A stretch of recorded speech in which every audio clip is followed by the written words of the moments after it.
did not come from Europe. It came from his mother.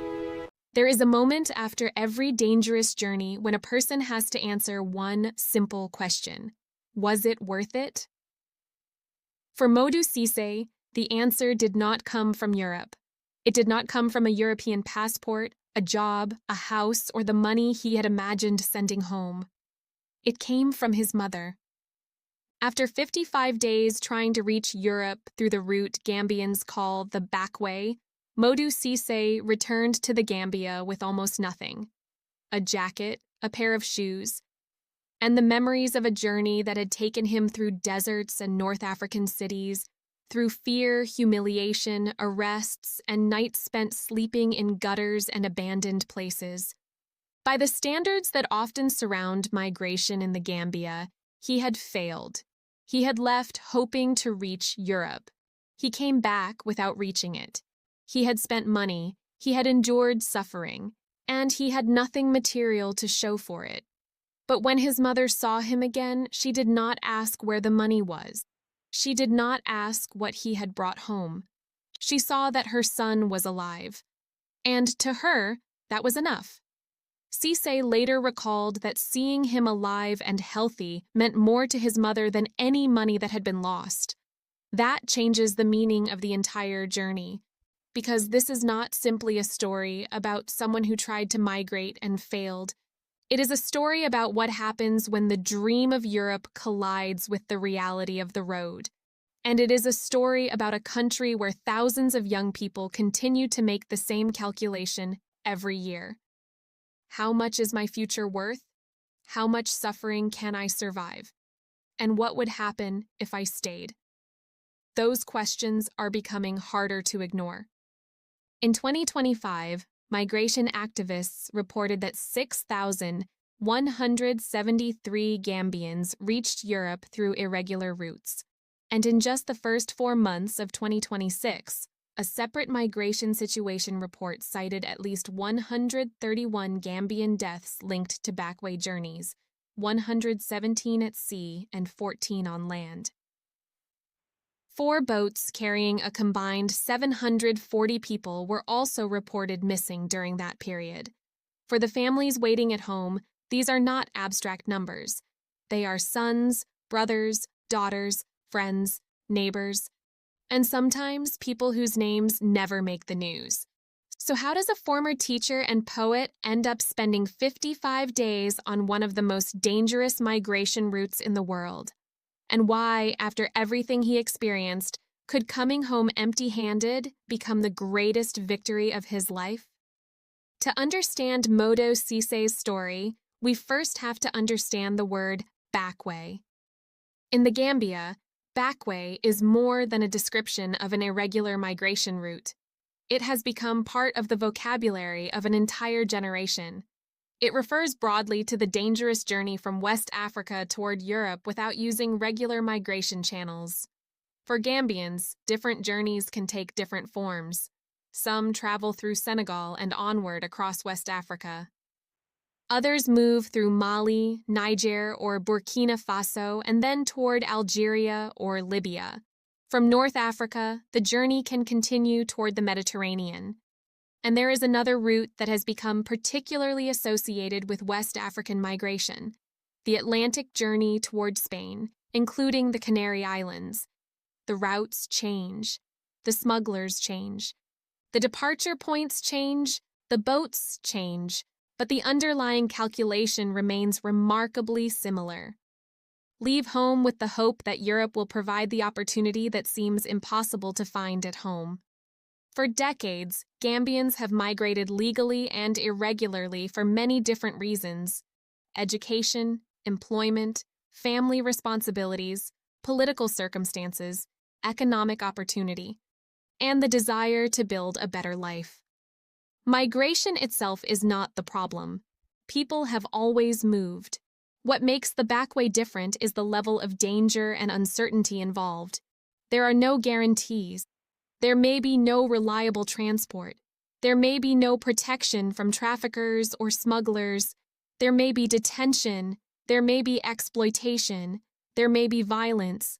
And once the journey reaches the sea, There may be nowhere to escape if something goes wrong. Yet the route continues. Why? Because the decision to leave is rarely as simple as outsiders imagine. From a distance, someone looking at the risks might ask, why would anybody do this? But from inside the decision, another question can become more powerful. What am I supposed to do instead? For a young Gambian who has completed school but cannot find stable work, the future can feel painfully uncertain. For someone supporting parents, siblings, or children, unemployment is not merely an economic statistic. It is personal pressure. And in Gambian society, the expectation that young people should eventually become providers can make migration feel like a responsibility rather than an adventure.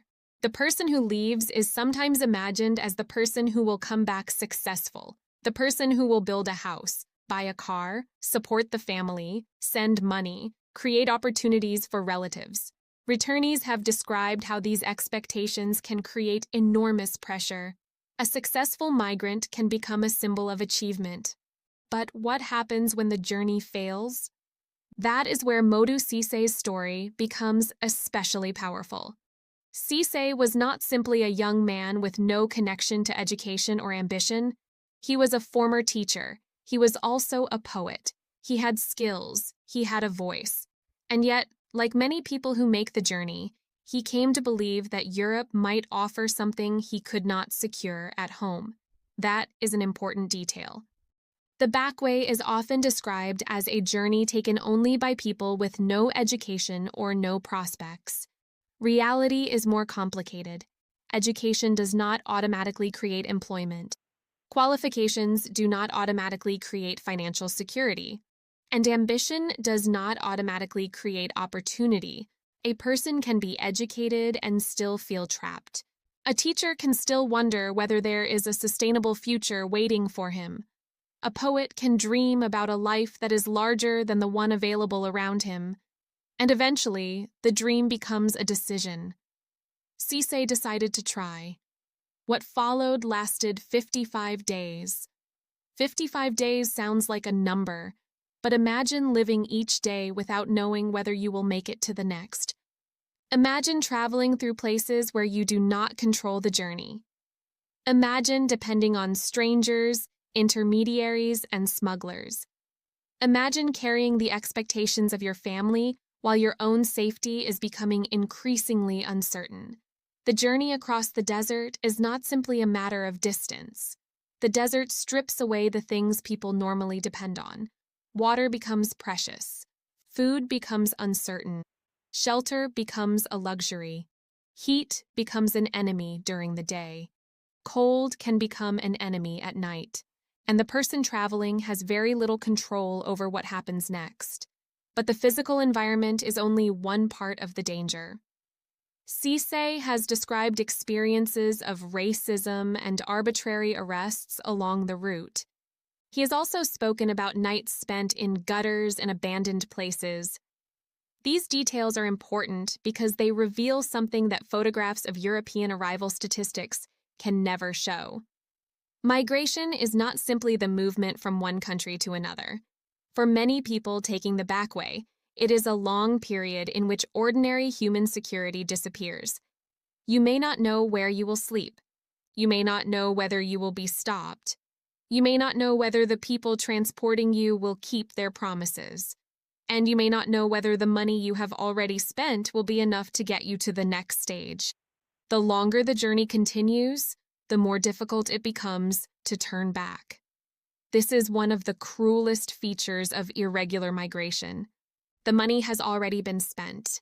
The family may already know that you have left. People may have sacrificed possessions to finance the journey, and the migrant may feel that returning home would mean admitting defeat.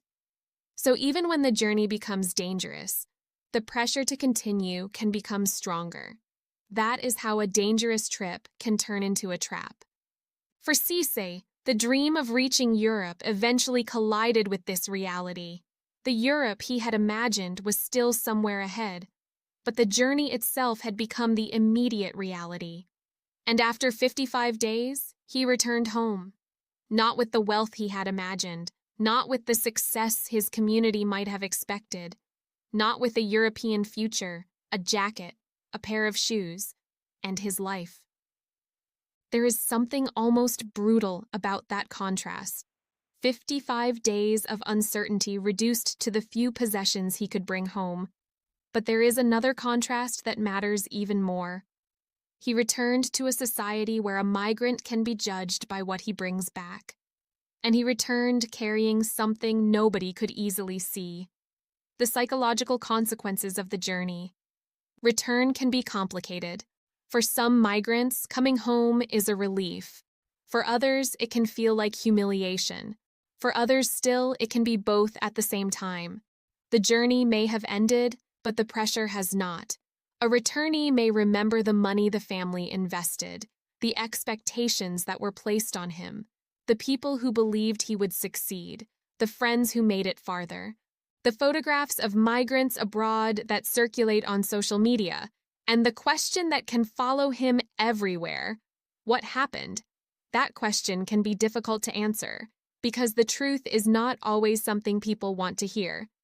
The truth may be that the journey was terrifying, that promises were broken, that the migrant was detained, that he was abused or discriminated against, that he slept outside, that he ran out of money, that he was afraid, that he came close to death, and that after all of it, he came home, empty-handed.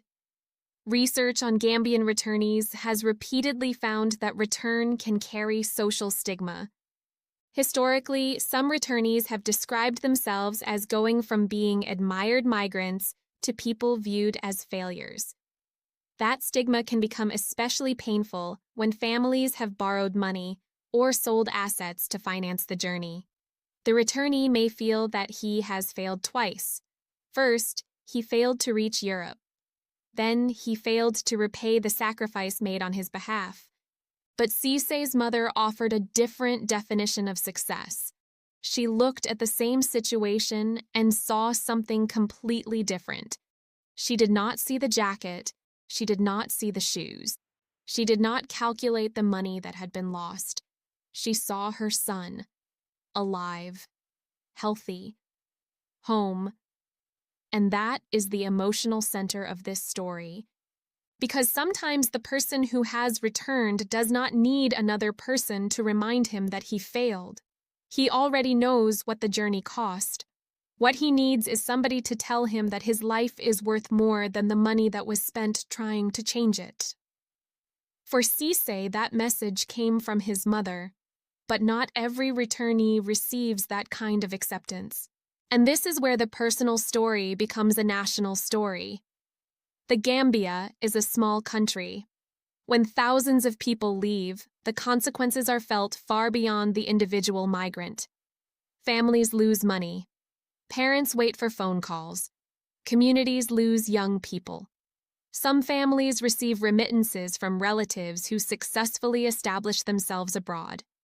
Others receive devastating news that a loved one has disappeared, and some receive nothing at all. The numbers from 2025 show the scale. Migration activists reported that 6,173 Gambians reached Europe through irregular migration that year. But reaching Europe is only one side of the story. For every person who arrives, there are others who are intercepted, detained, deported, returned, or lost. In 2025, activists also reported hundreds of Gambian deaths and disappearances connected to irregular migration. Then came 2026. Between January and April alone, a migration situation report attributed to reporting by Gambian migration activist Ebrima Drama recorded at least 131 Gambian deaths. 117 were reported at sea. 14 were reported on land. 4 boats carrying a combined 740 people were reported missing. These figures are devastating, but they require an important qualification. Migration data is difficult to collect. People disappear at sea. Bodies may never be recovered. Nationalities may be difficult to establish. Different organizations may count deaths, missing people, arrivals, and interceptions in different ways. So the figures should not be treated as a perfect census of every life lost. But even with those limitations, the direction is unmistakable. People are still taking the journey. People are still dying. And people are still coming back. By April 2026, reporting on Gambian migration also recorded hundreds of Gambians returned or deported from countries along the migration route and from Europe. Among the countries named were Libya, Mauritania, Morocco, Italy, Germany, Sweden, and Spain. Another 396 Gambians were reported to have returned voluntarily from 8 countries. This creates a second question. What happens after the migrant comes home? Returning alive is the beginning of another journey, and that journey can be just as difficult in a different way.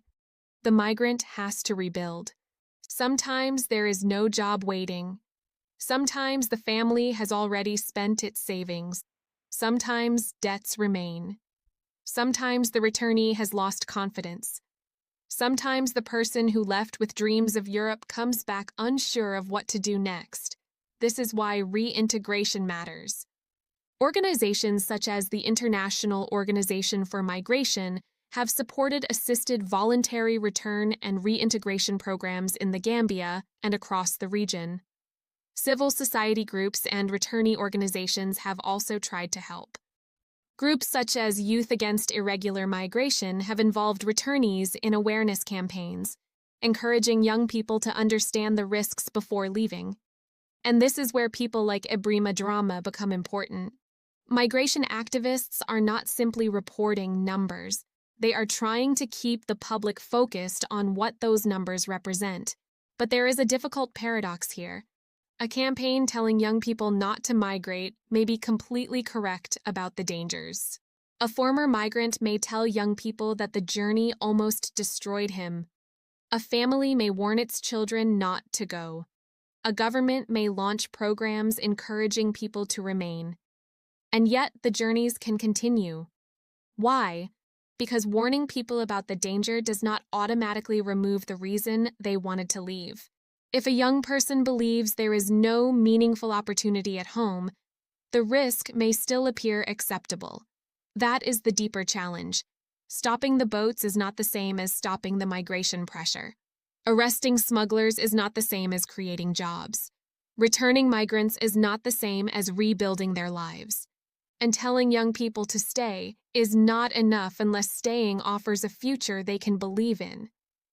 This is why the story of Modou Ceesay is more complicated than a simple warning. It would be easy to tell the audience, look at what happened to him, never take the back way. And certainly, his experience shows how dangerous the journey can be. But if the documentary ends there, it misses half the story. Because Ceesay did not wake up one morning and decide that danger was his dream. He was pursuing a different dream. A dream of opportunity, a dream of dignity, a dream of becoming someone who could provide. The tragedy is that the route toward that dream became more dangerous than the future he was trying to escape. And that distinction matters. Migration is not inherently irrational. People move because they calculate opportunities. The problem is what happens when safe and legal opportunities are limited, while dangerous routes remain accessible through informal networks. Then risk itself becomes part of the economic calculation. A young person looks at Europe and sees possibility. He looks at home and sees uncertainty. The sea is dangerous, the desert is dangerous, Libya is dangerous, detention is dangerous, but unemployment is also frightening. Poverty is also frightening. The fear of being unable to support your parents is frightening. The fear of becoming older without achieving anything can be frightening. And when all of those fears compete, a dangerous journey can begin to look like a gamble worth taking. That is why the next chapter of this crisis cannot depend on one solution. There is no single policy capable of ending the Backway. Governments have to address employment and economic opportunity. Migration routes need stronger protection against trafficking and exploitation. Families need better information about the realities of the journey. Young people need credible alternatives. And legal migration opportunities matter, because when people have safe ways to study, work, or build careers abroad, the incentive to use smugglers and dangerous routes can change. Reintegration also has to be more than a flight home. A returnee who comes back with nothing may need skills, employment, psychological support, financial guidance, and community acceptance. Otherwise, returning home can become temporary. The migrant may try again, and this is not speculation without precedent. Voice Gambia reported in January 2026 that some Backway returnees were warning of fresh attempts, with the phrase, "We will go again," capturing a painful reality. For some migrants, surviving the first attempt does not end the dream. It can actually strengthen the determination to try again. That tells us something important. A failed journey does not necessarily destroy the belief that Europe offers a better future. Sometimes it only delays the next attempt. So what happens next? The most hopeful possibility is that returnees like Ceesay become part of a different story. Not the story of failure, not the story of shame, but the story of survival, experience, and rebuilding. A former migrant who has seen the route from the inside can become one of the strongest voices warning others about it. A teacher can return to teaching. A poet can turn suffering into words. A survivor can become an advocate. And a family can stop measuring its children's success by whether they reach Europe. But there are unanswered questions. Can the Gambia create enough meaningful opportunities for its young population? Can legal migration pathways expand? Can governments across West Africa cooperate effectively against trafficking networks? Can European migration policies create safer alternatives while still managing irregular arrivals? Can returnees receive enough support to make staying home realistic? And perhaps the hardest question of all, can a generation be persuaded that building a future in the Gambia is not the same thing as giving up on life? Nobody knows the answer yet. What we do know is that the crisis is still happening. The boats are still leaving. Families are still waiting. Migrants are still disappearing. And people like Modou Ceesay are still living with what happened after the journey ended. His story therefore belongs to more than one man. It belongs to the mother who waited, to the family that lost money, to the young person considering departure, to the friend who says Europe is the only way forward, to the returnee who is afraid to admit what happened, and to the country trying to understand why so many of its young people are willing to risk everything for a future somewhere else. There is an uncomfortable truth at the center of this story. Sometimes survival does not look like success. Sometimes it looks like coming home with nothing. Sometimes it means admitting that the dream did not work. Sometimes it means sitting with the shame of having disappointed people who believed in you. And sometimes the person who loves you most has to remind you that you are still here. Modou Ceesay left hoping to return with evidence that the journey had been worth it. Instead, he returned with a jacket, a pair of shoes, and 55 days of memories. If success is measured only in money, he came home with almost nothing. If success is measured only by reaching Europe, he failed. But there is another way to measure the journey. He came home alive, and his mother understood something that statistics cannot capture. A lost investment can be replaced.